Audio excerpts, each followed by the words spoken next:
오늘은 정말 중요한 이야기를 나눠 드리려고 합니다. 바로 뇌경색에 대한 것인데요. 우리나라에서 뇌경색은 70대 이상 사망 원인 중 가장 높은 질환입니다. 하지만 두려워하실 필요가 없습니다. 왜냐하면 이 병은 갑작스럽게 나타나는 것이 아니라 우리 몸이 여러 신호를 보내고 있기 때문입니다. 많은 분들이 뇌경색의 신호라고 하면 무엇을 떠올리실까요? 얼굴이 한쪽으로 내려앉는다든지 말이 어둔해진다든지 이런 증상들만 생각하시죠. 물론 그것도 중요합니다. 하지만 사실은요, 그보다 더 빨리, 더 먼저 나타나는 변화가 있습니다. 바로 다리에서 오는 작은 이상입니다. 어르신들 중에는 다리가 평소와 다르게 느껴져도 나이가 들어서 그렇겠지 하고 대수롭지 않게 넘기는 경우가 많습니다. 요즘 피곤해서 그런 것 같고 밤에 잠을 잘못 자서 그런가 보다 이렇게만 생각하시죠. 하지만 이것은 단순한 피로나 나이 탓으로만 돌릴 수 없습니다. 다리가 보내는 작은 변화가 사실은 뇌가 보내는 첫 번째 구조 요청일 수 있기 때문입니다. 우리 몸은 이미 오래전부터 조용히 경고음을 보내고 있었던 거예요. 의료 현장에서 20년을 일하면서 확인한 사실은 이것입니다. 뇌경색으로 진단받은 거의 모든 환자분들이 실제 발병 전에 다리에서 이상 신호를 경험하셨다는 것입니다. 하지만 그 신호를 제대로 알아차리지 못했거나 알아차렸어도 무심히 지나쳤다는 점이 안타깝습니다. 오늘 이 방송을 듣고 계신 여러분도 한 번쯤은 경험하셨을 겁니다. 아침에 일어나 화장실에 가려는데 한쪽 다리가 유난히 뻣뻣하고 힘이 없어 뒤뚱뒤뚱 걸으신 적이요. 또는 평소에 늘 다니던 길인데 갑자기 발끝이 턱 걸려서 휘청하신 적도 있을 겁니다. 하지만 대부분 어젯밤에 잠을 잘못 자서 그런 것 같고 운동을 안 해서 근력이 떨어진 것 같고 나이가 들어서 그렇겠지 이렇게 생각하고 넘어가십니다. 심지어 병원에 오시는 환자분들도 정확히 같은 말씀을 하세요. 가족분들도 운동이 부족해 밖에 나가서 좀 걸어 이렇게 대수롭지 않게 넘기는 경우가 많습니다. 그런데 이게 정말 위험합니다. 왜냐하면 이런 작은 신호를 무시하고 있는 동안 우리의 혈관은 계속 좁아지고 있기 때문입니다. 먼저 여러분에게 질문을 하나 드리겠습니다. 왜 하필이면 다리에서 뇌경색 신호가 먼저 나타날까요? 이것을 이해하려면 우리 몸의 혈액순환을 생각해 봐야 합니다. 오래된 아파트를 떠올려 보세요. 수압이 약할 때 어디부터 물이 안 나오나요? 맞습니다. 꼭대기층부터죠. 우리 몸도 정확히 같은 원리입니다. 혈액 공급이 약해지면 심장에서 가장 멀리 떨어진 다리부터 문제가 생기기 시작합니다. 다리는 심장에서 가장 거리가 멀고 중력을 거슬러 피를 끌어올려야 하는 부위입니다. 따라서 혈액 공급이 조금만 불안정해져도 다리에서 먼저 이상이 나타나는 거예요.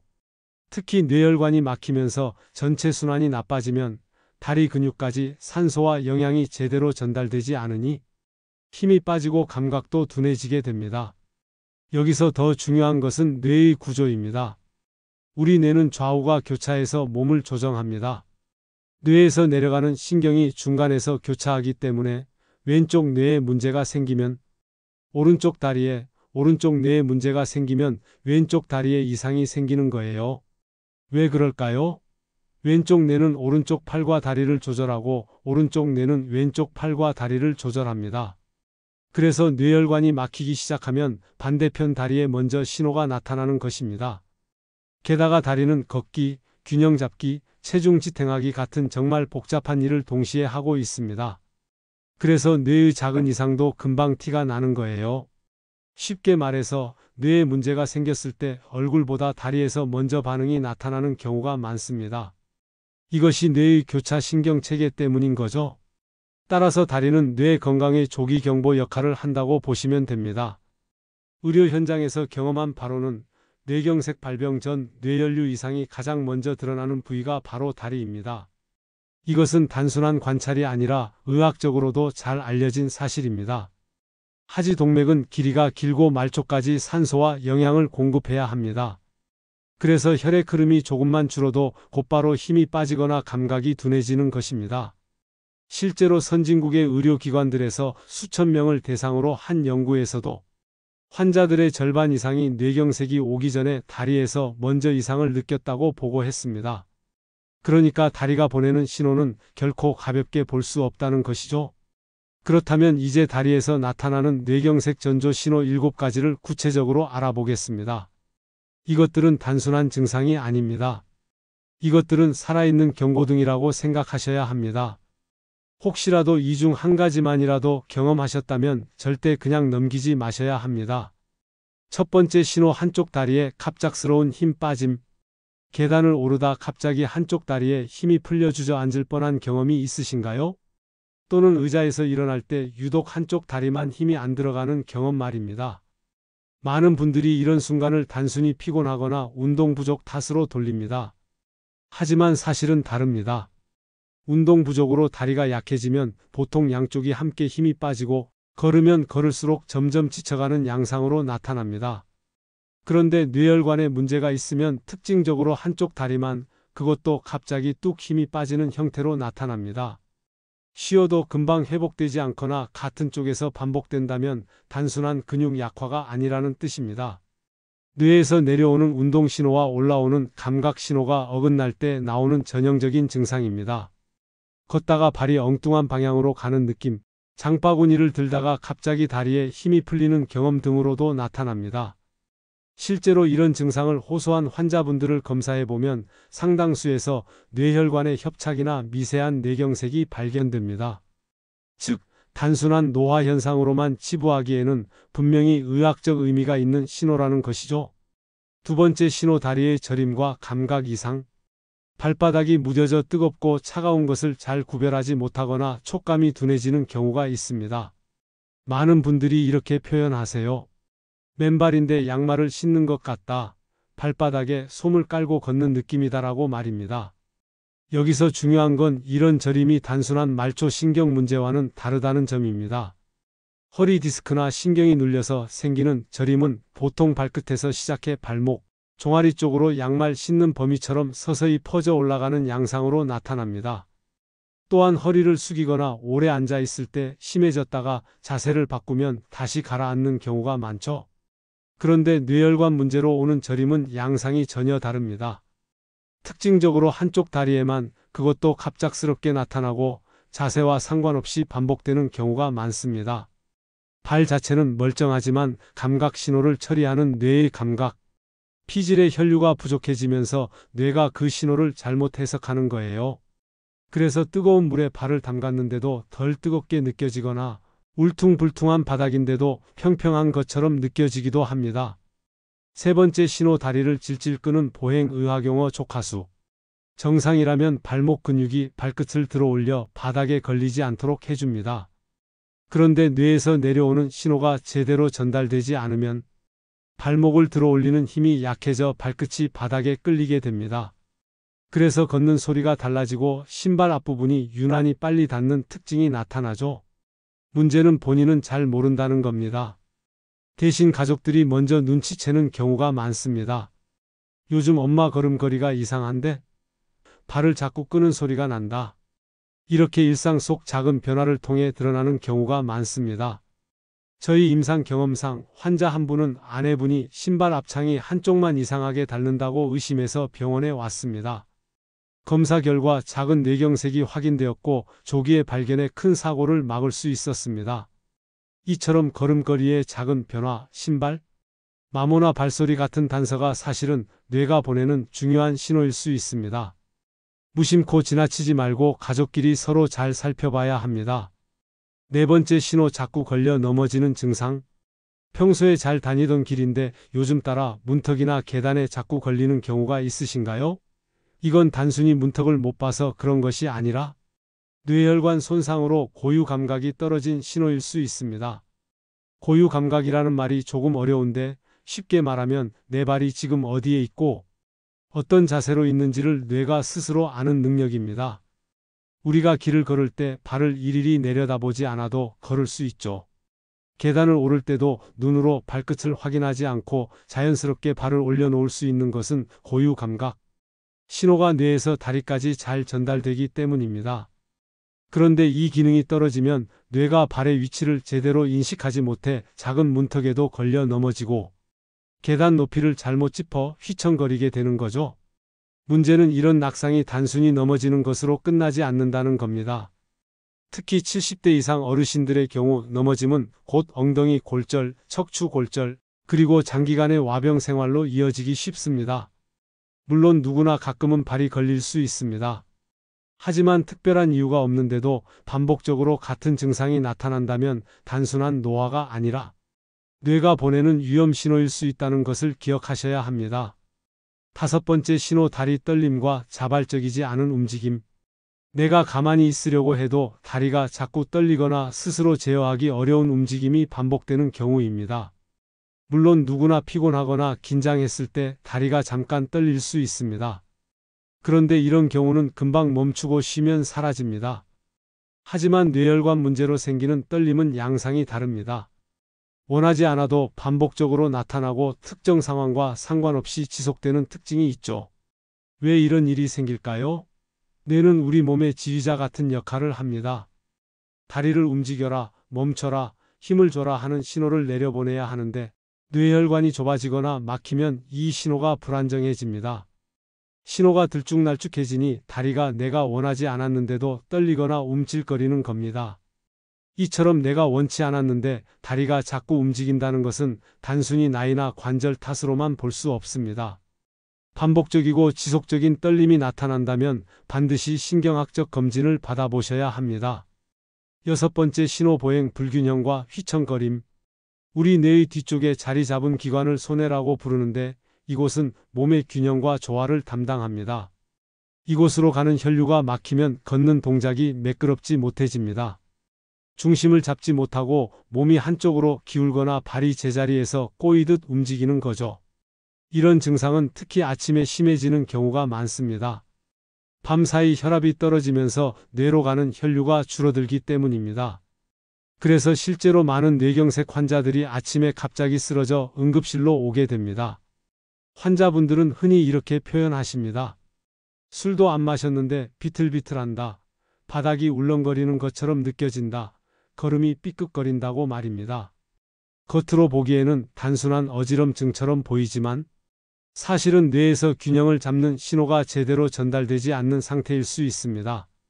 단순히 일시적 저혈압이나 귀에서 오는 어지럼증은 잠시 앉았다 일어나면 좋아지기도 합니다. 하지만 소뇌의 혈류 이상으로 생기는 휘청거림은 반복적이고 점점 심해진다는 특징이 있습니다. 따라서 특별한 이유가 없는데도 걷기만 하면 몸이 한쪽으로 기울거나 중심을 못 잡고 휘청거린다면 반드시 뇌의 이상 신호를 의심하셔야 합니다. 7번째 신호, 일시적 증상 후 회복. 이것은 지금까지의 신호 중 가장 위험한 신호입니다. 왜냐하면 많은 사람들이 이것을 가장 무시하기 때문입니다. 일과성 허혈 발작, 우리가 흔히 TIA라고 부르는데요.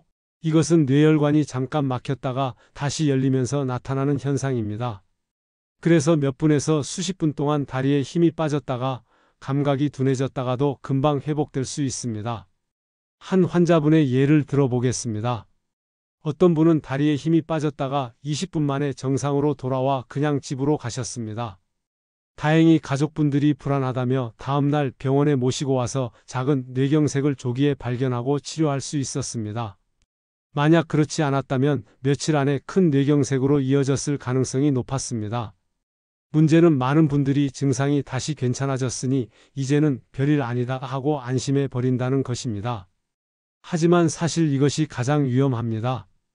의학 연구에 따르면 TIA를 경험한 환자의 75%가 3개월 이내 실제 뇌경색으로 진행하며 그중 절반은 단 48시간 안에 발병합니다.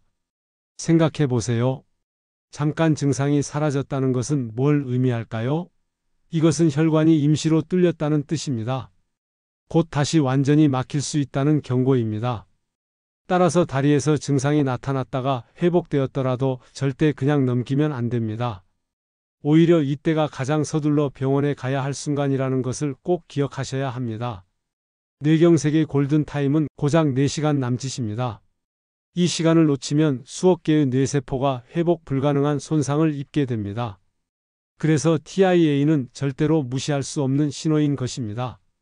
이제부터는 집에서 여러분이 스스로 해볼 수 있는 간단한 자가 체크법을 알려드리겠습니다. 하루 3분이면 충분합니다. 이 체크법은 정기적으로 확인하셔야 합니다. 첫째, 의자에 앉아 팔짱을 끼고 일어나 보세요. 양쪽 다리 힘이 균형 있게 들어가는지 확인하는 것입니다. 한쪽에만 힘이 들어가거나 한쪽이 더 약하면 신호입니다. 둘째, 눈을 감고 제자리에서 30초 동안 서 보세요. 중심을 잘 잡을 수 있는지 체크할 수 있습니다. 몸이 흔들리거나 중심을 못 잡으면 주의해야 합니다. 셋째, 양쪽 발바닥을 손으로 만져서 감각 차이가 있는지 비교해 보세요. 한쪽은 뜨겁고 한쪽은 차갑다거나 한쪽만 둔하다면 신호입니다. 넷째, 일직선 위를 따라 10걸음 정도 걸어 보세요. 비틀거리거나 균형이 무너지지 않는지 확인하는 것입니다. 만약 이 네 가지 중에서라도 이상이 있다면 절대 쉬면 괜찮아지겠지 하고 넘기지 마세요. 증상 시작 시간을 기록한 뒤 즉시 병원에 가셔야 합니다. 기억하세요. 4시간이 골든 타임입니다. 좋은 소식이 있습니다. 뇌경색은 무섭지만 사실 환자의 80% 이상은 생활 습관, 관리만으로도 예방이 가능하다는 것이 의료기관들의 공식 발표입니다. 지금부터라도 시작하면 늦지 않습니다. 오늘부터 실천할 수 있는 예방법들을 알려드리겠습니다. 혈압은 가능하면 120에서 80으로 유지하는 것이 이상적입니다. 고혈압이 있는 분이라면 적어도 130에 80 정도를 목표로 관리하셔야 합니다. 이 단계를 고혈압 1기라고 부르는데 적어도 그 정도까지는 혈압을 안정시켜야 합니다. 매일 같은 시간에 혈압을 재고 기록해 두는 습관이 정말 중요합니다. 특히 아침에 일어나서 30분쯤 지난 뒤 측정하는 것이 가장 정확합니다. 왜 혈압 관리가 중요할까요? 혈압이 높으면 혈관벽에 작은 상처가 생기고 그 자리에 콜레스테롤이 달라붙으면서 혈관이 점점 좁아지게 됩니다. 이런 과정이 반복되면 결국 혈관이 막혀 뇌경색으로 이어질 수 있기 때문입니다. 건강한 분들은 공복 혈당은 100 미만, 식후 2시간, 혈당은 140 미만을 유지하는 것이 이상적입니다. 이미 당뇨가 있으신 분들은 의사와 상의해 관리 목표치를 정해야 하지만 일반적으로는 공복 혈당 130 미만, 식후 2시간 180 미만을 권장합니다. 혈당이 높으면 혈관벽이 점점 손상되고 그 결과 뇌경색 위험이 최소 3배 이상 높아집니다. 따라서 당뇨 환자분들은 혈당 조절을 뇌혈관 보호라고 생각하시고 꾸준히 관리하셔야 합니다. 콜레스테롤 관리도 빼놓을 수 없습니다. 특히 LDL 콜레스테롤, 흔히 나쁜 콜레스테롤이라고 부르는 수치를 낮추는 것이 핵심입니다. 왜냐하면 LDL은 혈관벽에 달라붙어 기름 찌꺼기를 만들고 결국 혈관을 좁히거나 막아버리기 때문입니다. 반대로 HDL 콜레스테롤은 혈관 속에 쌓인 LDL을 청소하는 역할을 해서 좋은 콜레스테롤이라고 부르죠. 그렇다면 어떻게 관리할까요? 먼저 포화지방이 많은 기름진 음식, 가공육, 튀김류는 줄이세요. 대신 오메가3가 풍부한 등푸른 생선을 일주일에 2~3번 챙겨 드세요. 연어, 고등어, 청어 같은 음식이 대표적입니다. 또 호두, 아몬드, 아마씨 같은 견과류와 올리브유나 카놀라유처럼 불포화, 지방이 많은 기름은 LDL을 낮추고 HDL을 높이는 데 도움이 됩니다. 채소와 과일도 잊지 마세요. 특히 녹황색 채소와 베리류에는 항산화 성분이 풍부해서 혈관벽을 튼튼하게 지켜줍니다. 가장 좋은 운동은 빠르게 걷기입니다. 하루 30분, 주 5회 정도면 충분합니다. 옆 사람과 대화는 가능하지만 노래를 부르기는 어려운 정도의 속도가 적당한 빠른 걸음입니다. 이 정도만 꾸준히 해도 혈액순환이 확실히 좋아집니다. 생활 습관 중에서는 금연이 가장 중요합니다. 담배는 혈관을 직접적으로 손상시키니까요. 술은 남성은 하루 2잔, 여성은 1잔 이하로만 드시는 것이 안전합니다. 충분한 수면도 꼭 챙기셔야 합니다. 하루 7~8시간의 충분한 수면은 정말 중요합니다. 잠이 부족하면 혈압과 혈당이 모두 올라갑니다. 여기서 한 가지 더 강조하고 싶은 것이 있습니다. 바로 정기적인 건강검진입니다. 특히 나이가 들수록 위험인자가 있을수록 정기적으로 혈관 상태를 체크해야 합니다. 오늘 우리가 함께 살펴본 것은 다리에서 나타나는 뇌경색 전조 신호 7가지였습니다. 이 신호들을 조기에 알아차리면 회복의 길이 열립니다. 하지만 무심히 지나치면 평생의 후회로 남을 수 있습니다. 저는 많은 환자분들을 만나면서 깨달은 것이 하나 있습니다. 뇌경색으로 쓰러진 분들 대부분이 같은 말씀을 합니다. 아, 그때가 신호였구나. 그때 병원에 갔어야 했는데라고 말입니다. 하지만 그때는 너무 늦습니다. 이미 뇌세포가 손상된 이후이기 때문입니다. 여러분은 다릅니다.